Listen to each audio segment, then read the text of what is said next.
Hello everyone, good morning. मैं देवव्रत और आज बेटा हम आपको बीएससी थर्ड ईयर केमिस्ट्री का अपना 92 लेक्चर पढ़ाने जा रहे हैं, अर्थात 92वां। आज बच्चों हम आपको पढ़ाएंगे न्यूक्लियोटाइड। प्रीवियस वीडियो में बेटा हमने आपको पढ़ाया था न्यूक्लियोसाइड्स, आज पढ़ रहे हैं हम न्यूक्लियोटाइड्स।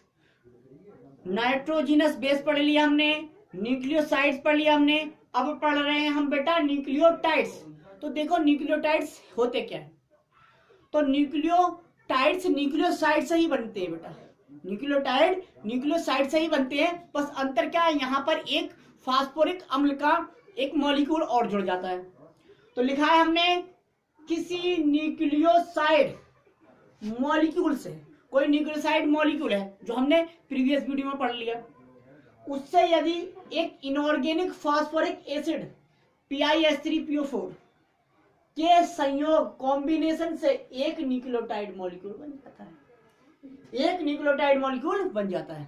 अर्थात हम कह सकते हैं न्यूक्लियोसाइड प्लस इनऑर्गेनिक फास्फोरिक अम्ल equal to nucleotide, equal to nucleotide. अर्थात न्यूक्लियोसाइड में संयोग करें हम किसी इनऑर्गेनिक फास्फोरिक अम्ल का, तो एक मॉलिक्यूल हमें न्यूक्लियोटाइड का मिलेगा। अब जैसे बेटा न्यूक्लियोटाइड दो प्रकार की देखी थी हमने, उसी प्रकार हम जिस प्रकार न्यूक्लियोसाइड हमने दो प्रकार की देखी थी, इसी प्रकार हम न्यूक्लियोटाइड भी दो प्रकार की देखेंगे। पहला जिसमें राइबोज शुगर हो, जिनमें कौन सी शर्करा हो, राइबोज शर्करा हो, ऐसी न्यूक्लियोटाइड।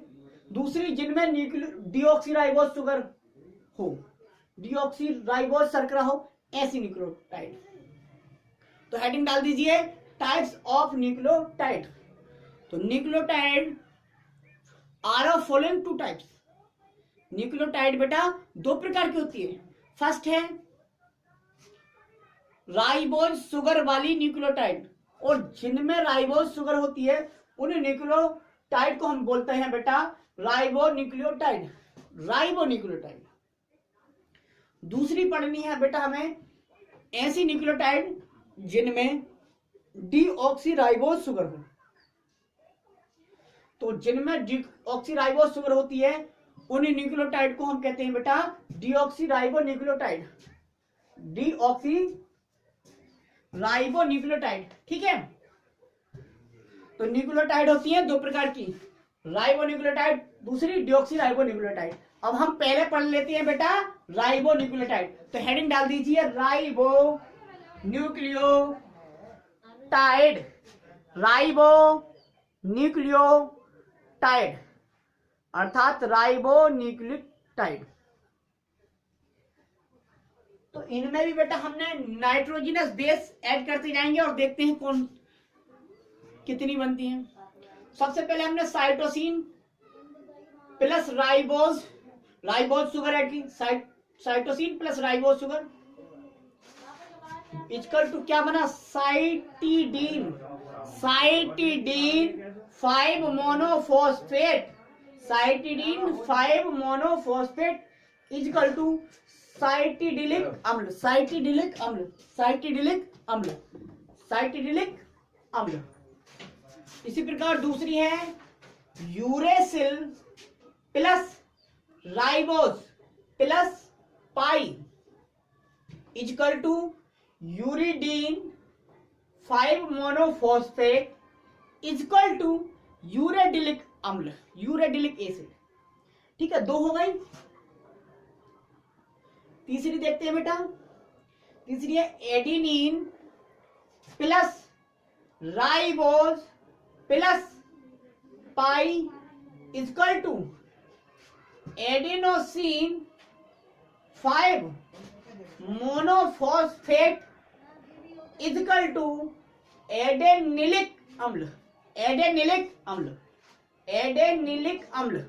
ठीक है, इसी प्रकार चौथा यह है guanine plus ribose plus pi equal to guanosine 5 monophosphate equal to guanylic अम्ल, ग्वानिलिक अम्ल।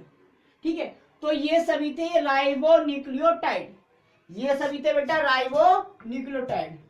5 एग्जांपल देख लिए हमने राइबो न्यूक्लियोटाइड के, 5। ठीक, राइबो न्यूक्लियोटाइड। अब देखेंगे बेटा हम डीऑक्सीराइबो न्यूक्लियोटाइड। तो हेडिंग डाल दीजिए डीऑक्सीराइबो न्यूक्लियोटाइड।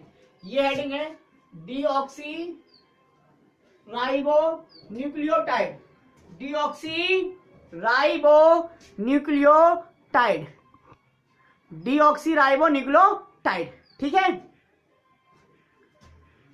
Deoxyribo nucleotide.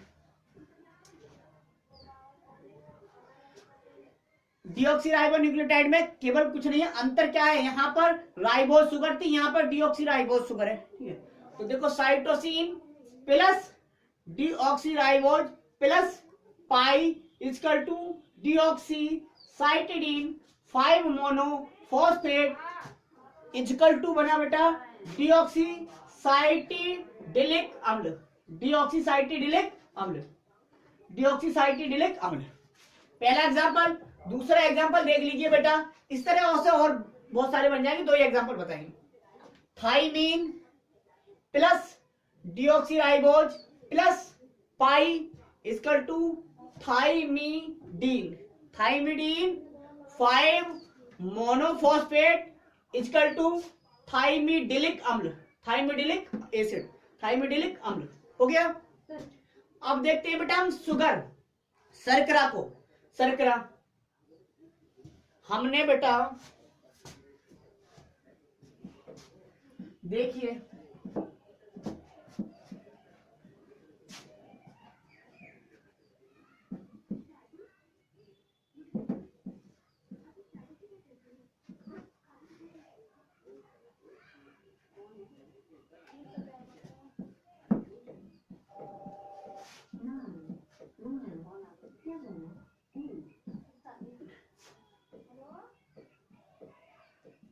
देखिए बेटा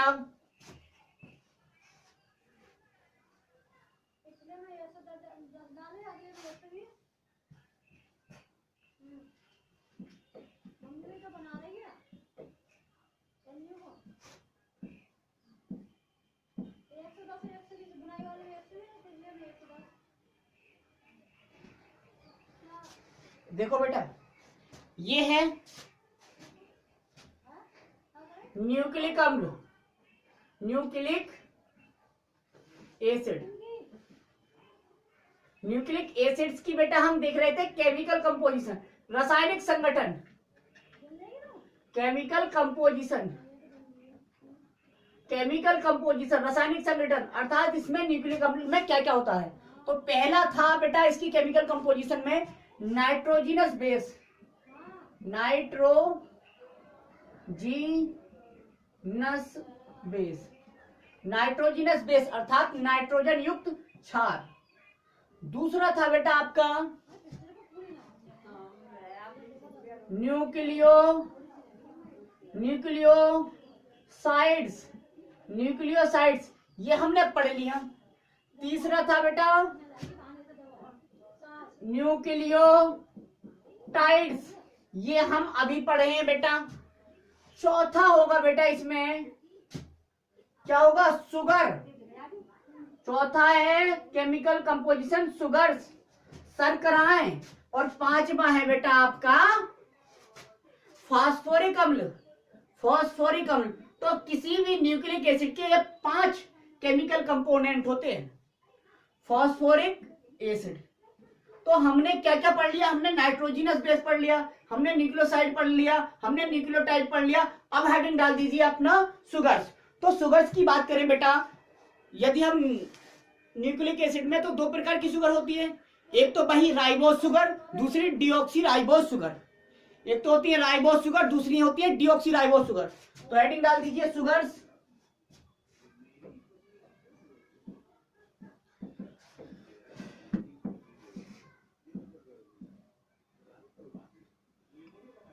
अब न्यूक्लिक अम्ल होते हैं 2 प्रकार के, डीएनए और आरएनए।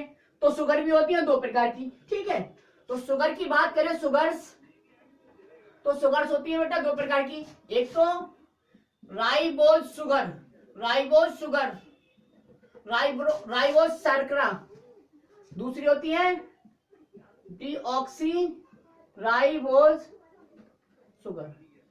तो शुगर अगर देखेंगे हम तो किसी भी न्यूक्लिक एसिड में दो प्रकार की शुगर हो सकती है, या तो ये हो सकती है राइबोज शुगर या डीऑक्सी राइबोज शुगर हो सकती है। ये होती है आरएनए में, ये होती है आरएनए में, और ये होती है बेटा डीएनए में। ठीक है, इसलिए इसका नाम डीऑक्सी राइबोज न्यूक्लिक एसिड पड़ा, इसका नाम राइबोज न्यूक्लिक एसिड पड़ा। ठीक है, तो शुगर पढ़ ली। अब हेडिंग डाल दीजिए बेटा फॉस्फोरिक एसिड। पांचवा अपना केमिकल कंपोनेंट पढ़ लेते हैं हम, पांचवा। ठीक है, पांचवा क्या है आपका,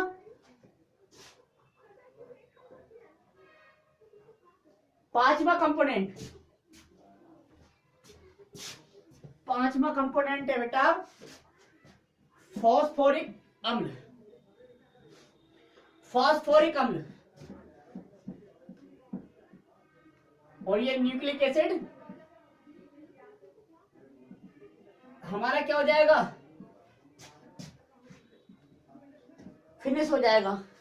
न्यूक्लिक एसिड में दो क्वेश्चन और पढ़ने हमें, एक तो डीएनए का स्ट्रक्चर और दूसरा आरएनए का स्ट्रक्चर। ठीक है, तो न्यूक्लिक एसिड बेसिकली स्केलेटल हमने पढ़ लिया है कि होगा क्या क्या, डीएनए में देख लेंगे क्या क्या होगा और उसका स्ट्रक्चर देख लेंगे, अब स्ट्रक्चर वाला पार्ट रह जाएगा।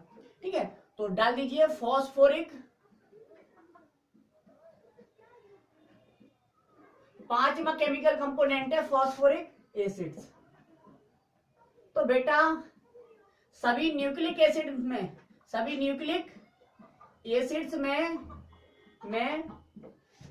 एक फॉस्फोरिक एसिड,